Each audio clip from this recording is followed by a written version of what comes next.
ஹே bodies, நித்னாஸ் சேனலை பார்க்க வந்ததுக்கு நன்றி. வாங்க இன்றைக்கி ஒரு பிச்சைக்காரருடைய மோட்டிவேஷ்னல் ஸ்டோரியை பற்றி பார்க்கலாம். இந்த உலகம் எவ்வளோ அழகாக இருக்குது, ஆனால் நான் என் கையை பாரு எப்படி இருக்குது, அசிங்கமாக இருக்குது. என்னை பார்த்தாலே எனக்கு ரொம்ப அருவருப்பாக இருக்குது. என்னை பார்த்த உடனே எல்லாருக்கும் உள்ளே ஏற்படுற அந்த ஒரு மாற்றம் இருக்கே. ஐயோ, அவர் பேசிகிட்டே இருக்கும்போது ஒரு நாள் அவருக்கு நடந்த ஒரு இன்சிடெண்ட் அவருக்கு ஞாபகம் வருது. அம்மா, தாயே, பசிக்குதுமா, ஏதாவது இருந்தால் போடுங்கம்மா. ஐயோ, உங்களை பார்க்கறதுக்கே ரொம்ப பயங்கரமாக இருக்குது, எனக்கு ரொம்ப அருவருப்பாக இருக்குது, தயவு செஞ்சு போயிடுங்க. யோ, யாரையா நீ? வெளியில் ஒரு தரித்திரம் வந்து நிற்குதுமா, ஏதாவது போட்டு அனுப்பு. இவன்லாம் ஏன் தான் உயிரோடு இருக்கானோ, இந்த தீராத வியாதியோட என் வீட்டு முன்னாடி நிற்காத, போயாயோ. என்றைக்கும் எனக்கான உணவு கிடைக்கவே இல்லை. என்னை பார்த்தா எல்லாருக்கும் ஒரு வாய் உணவு கூட கொடுக்க முடியலை. நான் என்ன பண்ணுறது? எல்லாருக்குமே வெறுப்பாக இருக்கு. இந்தாப்பா பரதேசி, நெல்லுப்பா, கொஞ்சம் திரும்ப. என் பையன் கொஞ்சம் வாய் துடுக்கு. சாவுறது வாழுறது நம்ம கையிலையாப்பா இருக்குது. என் பையன் ஒன்று கேட்ட வார்த்தை என் பையனை பார்த்து யாரோ கேட்ட மாதிரி இருந்துச்சுப்பா. நீ ஒன்றும் கவலைப்படாத. என்னை பார்த்தாலே எல்லாரும் அருவருப்பாக பயந்து ஓடுறாங்க. அப்படி இருக்கும்போது நீங்கள் இவ்வளோ நேரம் நின்று என்னை பார்த்து பேசுனது எனக்கு பெரிய ஆறுதலாக கொடுக்குதுமா. உங்கள் குரலில் இருக்கிற இந்த ஆறுதல் தான் எனக்கு உலகத்தில் வாழணும்னு ஒரு ஆசையவே கொடுக்குதுமா. ரொம்ப நன்றிம்மா. நான் போயிட்டு வரேன். நான் எதையும் தப்பாக நினைக்கலாமா. அந்த இன்சிடெண்ட் நடந்ததுலேருந்து எப்பயுமே அந்த பிச்சைக்காரர் நைட்டில் மட்டுமே பிச்சை எடுக்க போகிறாரு. இனிமேல் நான் இரவில் மட்டும்தான் பிச்சை எடுக்க போகிறேன். ஏன்னா பகலில் என்னை யார் பார்த்தாலையும் அருவருப்பாக அங்கே பயந்துடுறாங்க. அதனால் இனிமேல் இரவில் மட்டும் பிச்சை எடுத்து அந்த உணவை வச்சு நான் 3 வேளைக்கும் சாப்பிடலான்னு இருக்கேன். என் முகத்தை பார்த்து யாருமே பயப்படுறது எனக்கு பிடிக்கல. எனக்கு தீராத வியாதி இருக்குது. எல்லாருமே என்னை அசிங்கமாக பார்த்தாலும் எனக்கு எல்லாமே அழகாக தான் தெரியுது. இந்த வாழ்க்கையே எனக்கு ரொம்ப சுகமாக தெரியுது. எனக்கு வாழணும்னு ரொம்ப ஆசையாக இருக்குது. அடேங்கப்பா, பஸ்ஸு வராண்டோய், மணி 12 ஆகிடுச்சான். சரி, இந்த ரோட்டை நம்ம கடந்துடலாம். என்ன தூரத்தில் ஏதோ உருவம் தெரியுது? என்ன முட்டி போட்டு நடக்குது? ஏதாவது மிருகமாக இருக்குமோ? இல்லை, பேயா? என்ன எழுந்து நிற்குது? அச்சச்சோ, என்ன திரும்பி பார்க்குது? ஐயோ, படுத்துக்குச்சே. ஓ, அடைச்சே, மனுஷ பையன்தாண்டோய். அவங்களுக்கு ஏண்டா புத்தி எப்படி போகுது? உசுரை வெறுத்துட்டான் போல. வெளிச்சம் வேற வேகமாக வருதே. விரலே இல்லாத இந்த காலை வச்சு ஏண்டா இப்படி என்ன அவசரமாக ஓட வைக்கிறீங்க? இந்த ஐயோ, பஸ்ஸு வருது இல்லையா? யோ, உன்னை சொல்லி கொத்தா இல்லை, இந்த இடத்தோட ராசி அப்படி. ஆமாம், உன்னோட சேர்த்து 3 ஆச்சு. அன்னைக்கு ஒரு நாள் அப்படி தான் ஒரு குடும்பம் உட்காந்து சாப்பிட்டுட்டு இருந்துச்சு. அங்கே ஒரு குழந்தை ரோட்டில் ஓடி விளையாடிட்டு இருந்துச்சு. பஸ்ஸு வேறு வேகமாக வந்துச்சு. ஆபத்துக்கு பாவம் இல்லைன்னு இந்த வியாதியான கைகளை வச்சு அந்த குழந்தைய தொட்டு தூக்கி காப்பாற்றிட்டேன். 2 பேருமே சிறிது நேரம் அமைதியாக இருக்காங்க. என்னையா அமைதியாகவே இருக்கேன்? நல்லா அழகத்தான் இருக்கேன். நல்ல நேரம், கருகருன்னு முடி. உன்னை பார்த்தா என்ன மாதிரி ஏழை பிச்சைக்கார மாதிரியும் தெரியலையே.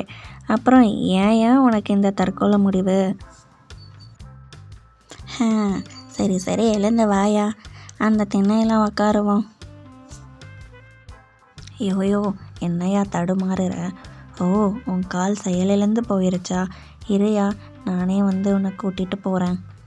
நான் உங்கள் தோள்பட்டையை பிடிச்சு நடந்துட்டு வரேன். நான் உங்களுக்கு ரொம்ப பாரமாக இருக்கேனா ஐயா? அதெல்லாம் ஒன்றும் இல்லை, பயப்படாமல் வா. இப்படி எல்லாருக்கும் பாரமாக இருக்கேன்னு தான்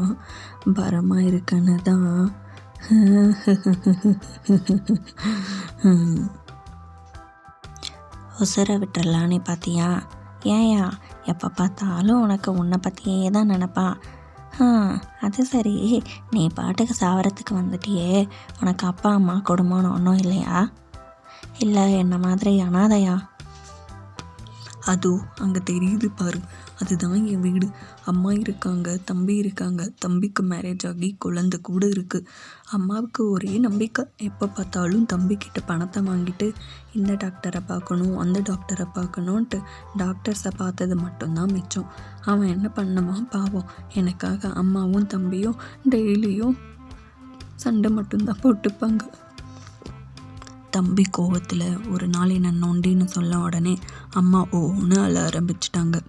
நேற்று கூட யாரோ டாக்டர், நாட்டு வைத்தியர் இந்த மாதிரி குறை எல்லாமே தீர்த்து வைக்கிறான்னு யாரோ சொன்னாங்கன்னு அம்மா கையில் இருந்த காசை எடுத்துகிட்டு என்னை கூப்பிட்டுட்டு போனான். ஆனால் அந்த வைத்தியர் என்னை காலை பார்த்துட்டு முடியாதுன்னு சொல்லிட்டாரு. அதுக்கு அம்மா, இவன் ஒன்றும் நல்ல வைத்தியர் இல்லை, ஊரை ஏமாத்துறவன் அப்படின்னு என்னை பஸ் ஸ்டாண்டுக்கு கூட்டிகிட்டு வந்துட்டான். பஸ்ஸில் ஒரே கூட்டம். அப்போது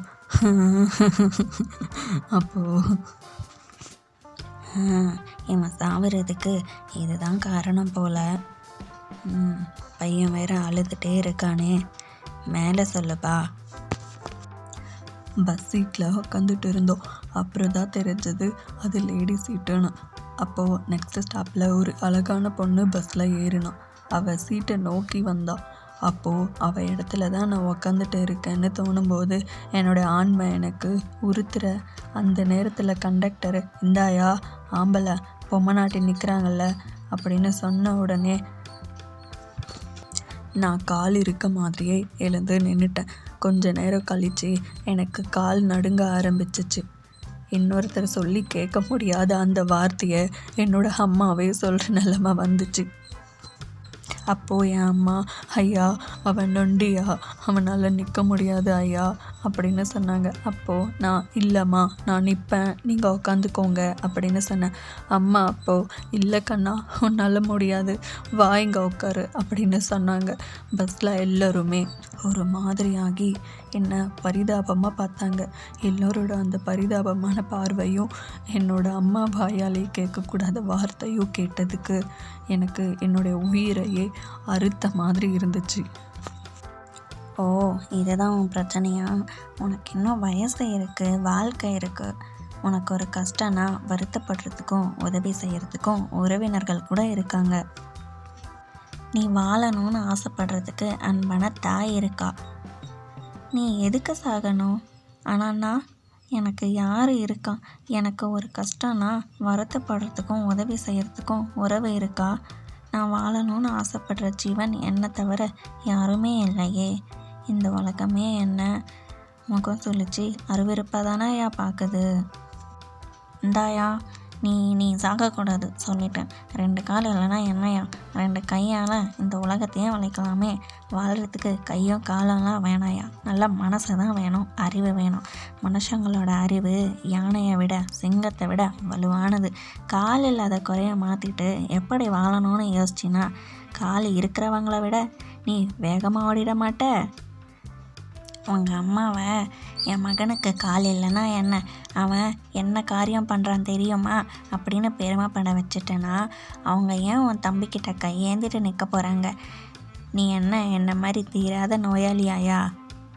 நானே வாழ்கிறப்போ நீ ஏயா சாக போகிறேன்னு சொல்கிற? எல்லாத்தையும் யோசித்து பொறுமையாக போராடி வாலியா.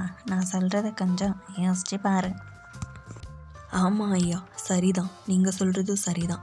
நீங்கள் எனக்கு மனசில் வாழணும்னு ஒரு நம்பிக்கையை வர வச்சுருக்கீங்க ஐயா. நீ என்னமோ சொன்னியே, பஸ்ஸில் உன்னை எந்திரிக்க சொன்னால் உட்கார சொன்னால் அதுக்காக உன் மனசு கஷ்டப்பட்டுச்சின்னு. நியாயம்தான். இதோ என்ன பாரு, முதல்ல என்னெல்லாம் பஸ்ஸில் ஏற விடுவாங்களையா? நீ என்ன பகலில் பார்த்தா இப்படி பக்கத்தில் உக்காந்து கூட பேச மாட்டேன். இதோ வெளிச்சத்தில் பாரு, இந்த கையை பாரியா. இந்த கையே கொஞ்ச நாளைக்கு முன்னாடி ஃபுல்லாக இருந்துச்சு. உனக்கு கால் இல்லை அவ்வளோதான், ஆனால் எனக்கு இருக்கிறது எல்லாமே கொஞ்சம் கொஞ்சமாக போய்கிட்டு இருக்கு. இதோ இந்த கையால் முந்தானத்து ஒரு குழந்தைய தூக்கிட்டேயா. குழந்தைய தூக்கணுன்ற ஆசையிலையா தூக்குனேன். பஸ்ஸு வேறு வேகமாக வருதே, குழந்த வேறு நடு ரோட்டில் நிற்குதே அப்படின்னு ஒரு பதட்டத்தில் தான் தூக்குனேன். அதுக்கு அந்த பெற்றவங்க என்ன அடிக்கவே வந்துட்டாங்க தெரியுமாயா? யாருமே இல்லாமல் தனிமையாக வாழ்ந்துட்டு இருக்கேன். உனக்கு நான் கடைசியாக சொல்கிறது ஒன்று தான்யா. இப்போ எப்படி யாரோட துணையும் இல்லாமல் எப்படி சாக வந்தியோ அதே மாதிரி போய் வாழு போ. உன்னை பார்த்து உங்கள் அம்மா சந்தோஷப்படுவாங்க பாரு. 2 பேருமே பேசி பேசி நைட் ஆகிடுது. அந்த இளைஞர் தூங்கிடுறாரு. ஆனால் அந்த பிச்சைக்காரர் உட்காந்து யோசிச்சுக்கிட்டே இருக்காரு. இதுக்கப்புறம் தான் கதையில் ஒரு பெரிய ட்விஸ்டே வருது. இங்கே இருந்தானே வியாதிக்காரன், அவன் தான் நேற்று நைட்டு பஸ்ஸை முன்னாடி விழுந்து செத்துருக்கான். அவன் இருந்து மட்டும் என்ன பிரயோஜனம்? அச்சோ, நான் சாக போன அதே இடத்துல செத்துருக்காரே. ஐயோ கடவுளே, அவன் எனக்கு வாழ கற்றுக் கொடுத்தான், நான் அவனுக்கு சாக கற்றுக் கொடுத்துருக்கனே. அவன் என்னை சந்திக்காமல் இருந்திருந்தா வாழ்ந்திருப்பான்ல. அவன் உடம்புல இருந்ததா தொத்து வியாதி இல்லை, என் மனசில் இருந்ததே தற்கொலை பண்ணிக்கணுன்ற ஒரு எண்ணம், வாழ்க்கை மேலே இருந்த வெறுப்பு, அதுதான் பயங்கரமான தொத்து வியாதி. அதுக்கு தான் அவன் பலியாகிட்டான். ஐயோ கண்ணா! மா, நான் இங்கே இருக்கம்மா, இங்கே இருக்க. உனக்கு ஒன்றும் ஆகலை இல்லை? யார் பெத்த மகனோ? மா, நான் இருக்கம்மா. அது உன் மகன் இல்லைம்மா, அது அந்த மனுஷன் செத்திருக்க கூடாதுமா. ஓகே பர்டீஸ், நாம் கதையோட எண்டுக்கு வந்துட்டோம். கதையோட மாறல் என்னென்னா, சில நேரத்தில் சாதாரணமான மனுஷங்க தான் நம்மளுக்கு பெரிய பாடங்களை கற்றுக் கொடுத்துட்டு போவாங்க. அதனால் யாரையும் இழிவாக பார்க்காதீங்க. இதுதான் இந்த கதையோட மாறல். முக்கியமாக மறக்காமல் சப்ஸ்கிரைப் பண்ணுங்கள். உங்களுக்கு பிடிச்ச எல்லாருக்குமே ஷேர் பண்ணுங்கள். இது நம்ம நிதினாஸ் சேனல். தேங்க்ஸ் ஃபார் வாட்சிங்.